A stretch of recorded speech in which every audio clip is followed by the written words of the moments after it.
Ini adalah sepasang borgol terkuat. Hanya itu yang bisa mengunci orang ini. Hari itu adalah pembebasan Jimmy dari penjara. Setiap tahanan bersorak untuk saat ini. Biarkan Jimmy keluar dari sini. Mereka baru saja menemukan kedamaian yang telah lama hilang. Sipir melihat pemandangan itu. Dia sepertinya bisa bernapas lega. Karena jika Jimmy tidak mau pergi, maka semua tahanan di sini akan mati. Jimmy berjalan keluar dari pintu besar. Dia masih marah di dalam hatinya. Karena tujuan hidupnya adalah untuk membalas dendam. 10 tahun yang lalu dia dan kakaknya berpartisipasi dalam perampokan bank. Karena persebaran yang tidak merata, kakaknya dan anak buah dibunuh oleh musuh. Dan Jimmy juga tertembak di kepala. Tapi untungnya, dia lolos dari pintu kematian. Sekarang hidup hanya untuk membalas dendam. Jimmy akhirnya bebas. Tentu saja, dia harus menemukan musuh. Jimmy berlari ke tempat parkir yang telah ditinggalkan selama bertahun-tahun. Di sana dia menemukan mobil sebelumnya. Pakai jaket kulit. Temukan informasi musuh pertama dalam dokumen.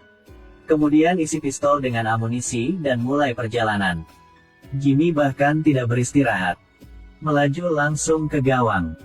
Setelah menghentikan mobil, dia melintasi jalur lalu lintas. Mobil yang melaju juga harus mengerem dengan cepat karena niat membunuh Jimmy. Jimmy tidak terlalu peduli untuk langsung masuk ke gedung perusahaan. Dia akhirnya melihat pria berkacamata. Jimmy tidak mengatakan sepatah kata pun, mengeluarkan senjatanya dan membunuhnya. Kemudian Jimmy tidak berhenti, dia pergi ke agen detektif swasta lain. Dia mau membeli informasi musuh. Tapi bos hanya memandang Jimmy seperti menangkap mangsa yang lezat. Dia percaya dia memiliki pengawal pembunuh di sisinya. Mau hitung harga tinggi dengan Jimmy.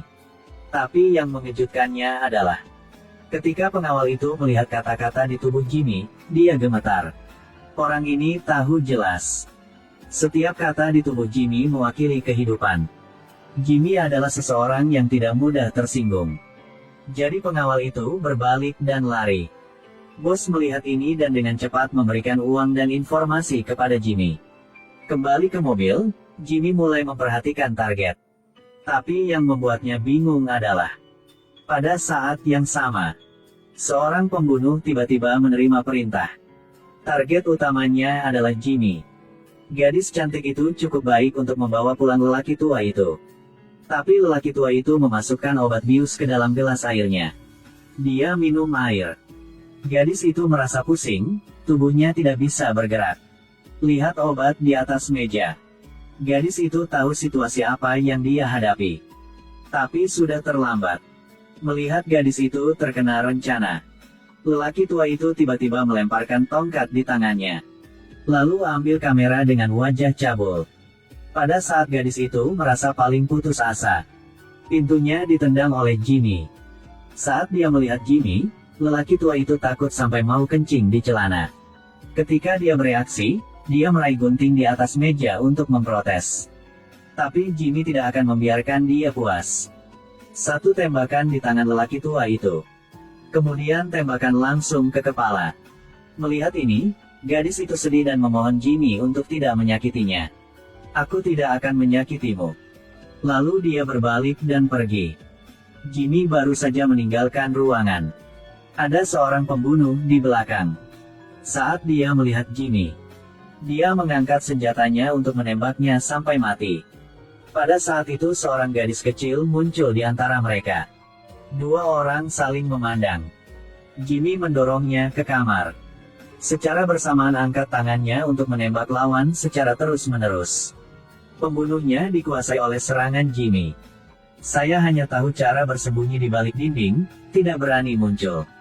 Ketika dia akan melakukan serangan balik, Jimmy telah menghilang tanpa jejak. Si pembunuh mengejar ke balkon. Jimmy menyalakan mobil dan pergi. Dalam sekejap ke malam kedua, Jimmy pergi ke bar. Dan kali ini targetnya adalah bos gangster yang secara pribadi membunuh kakak laki-laki Jimmy. Jimmy mengikutinya ke kamar mandi. Saat bos gangster itu melihat Jimmy, dia tahu hanya ada satu orang yang bisa meninggalkan tempat ini malam ini. Jimmy dengan cepat mengunci pintu. Bos gangster mengeluarkan pisau tajam. Pertempuran antara keduanya akan segera terjadi. Jimmy bergegas, pukulan terus meninju, menyebabkan bos tak berhenti berdarah hidung. Bos maju lagi. Jimmy memegangnya erat-erat dengan satu tangan, tangan yang lain terus meninjunya. Akhirnya menusuk pisau untuk mengakhiri hidup musuh. Bos juga mengerikan. Bahkan jika dia mati, dia bahkan tidak mau memohon. Hanya memohon Jimmy untuk memanggil putranya. Katakan maaf. Jimmy tak balas. Setelah keluar, dia menelepon putra si bos gangster. Memenuhi keinginan terakhirnya. Dia menutup telepon dan pergi. Siap untuk tujuan berikutnya. Mengemudi sepanjang malam. Saat dia menyalakan radio, dia mendengar berita bahwa si bos gangster itu diselamatkan oleh rumah sakit. Jimmy berpikir tidak apa-apa, dia harus mengantarnya sampai akhir. Dia dengan cepat berbalik dan bergegas ke rumah sakit. Di ruang operasi, dokter merawat pasien. Tiba-tiba seorang pria bergegas. Tanpa mengucapkan sepatah kata pun, dia menembak terus-menerus pada pasien yang sedang dirawat. Setelah mendengar suara tembakan, polisi yang menjaga di luar bergegas ke kamar rumah sakit. Keduanya saling mengejar sampai ke ruang bawah tanah. Setelah polisi menembak terus, Jimmy juga menghilang. Adegan aneh itu membuat tangan polisi itu gemetar tak terkendali. Dia mengumpulkan keberanian untuk pergi keluar. Jimmy tiba-tiba muncul di depannya, menodongkan pistol ke kepala polisi. Polisi itu sekarang menutup matanya, berlutut menunggu kematian. Tapi lama tak nampak pergerakan. Saat dia membuka mata lagi, Jimmy menghilang sekali lagi. Tapi yang membuat Jimmy heran adalah, karena dia melunakkan hatinya dan hampir mengirim dirinya ke neraka. Jimmy baru saja pergi belum lama ini. Pembunuh itu mengejar lagi. Setelah beberapa saat, kedua belah pihak mengejar. Jimmy menggunakan truk besar untuk menghentikan si pembunuh. Kemudian adegan yang sangat indah di film. Berdiri di depan lawan, dia mengarahkan senjatanya ke si pembunuh. Ragu sejenak, Jimmy memutuskan untuk menusuk bannya. Lalu berbalik dan pergi. Ini hari kelima. Jimmy pergi ke gereja. Pendeta kulit hitam memberikan pidato kepada umat beriman. Tapi tiba-tiba dia melihat Jimmy muncul di pintu. Pendeta berkeringat dalam sepersekian detik. Semua kata yang tertahan di ujung bibirnya, tak bisa terucap. Tatapan Jimmy tertuju pada pendeta itu. Pendeta itu tahu hari kematiannya telah tiba. Dia berpakaian sopan dengan Jimmy ke tepi danau. Sepanjang jalan, dia tidak berhenti menyesali kesalahannya.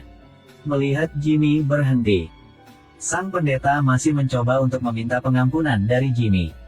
Sampai Jimmy mengulurkan pistolnya. Pendeta itu tiba-tiba menjadi tenang. Dia tahu itu tidak peduli apa yang dia lakukan. Tidak dapat mengubah hasil kematian. Lalu dia perlahan berlutut di depan Jimmy. Bersiaplah untuk menerima takdirnya. Tapi saat ini Jimmy ragu-ragu. Dia mengarahkan pistol ke otak pendeta. Tembakan dilepaskan, pendeta jatuh ke tanah. Tapi tidak lama kemudian, pendeta mengetahui bahwa dia baik-baik saja. Pada akhirnya, Jimmy menyelamatkan hidupnya.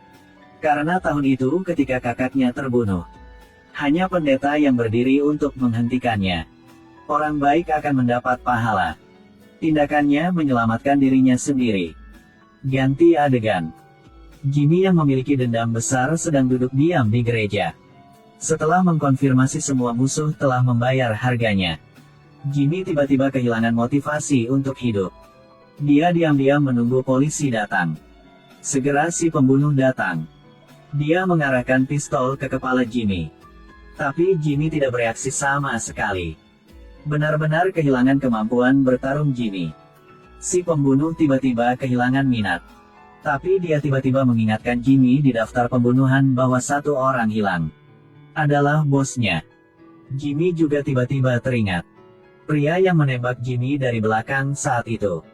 Dia belum pernah melihat wajahnya. Saat itu muncul seorang polisi di pintu. Dia memberitahu si pembunuh bahwa misinya sudah berakhir. Setelah mengatakan itu, dia menembak Jimmy di kepala. Ternyata polisi adalah orang di balik itu semua. Dan orang yang membunuh kakak Jimmy juga seorang polisi. Setelah Jimmy jatuh, tahu semuanya. Dia tidak dibayar dari polisi tetapi bersedia melepaskan pekerjaan pembunuhan ini. Polisi setelah beberapa hari teror, akhirnya bisa santai. Tapi dia tidak percaya betapa kuatnya Jimmy. Polisi memanggil rekan-rekan di kantor. Tiba-tiba terdengar suara tembakan. Polisi jatuh ke tanah. Jimmy belum mati. Ternyata polisi menembakkan peluru ke logam yang 10 tahun lalu dia tempatkan di otaknya. Jimmy tidak segan-segan menembak polisi itu. Akhir cerita, balas dendam Jimmy benar-benar terbayar. Dia menaburkan abu kakaknya di danau. Benar-benar melepaskan kebencian di hatinya.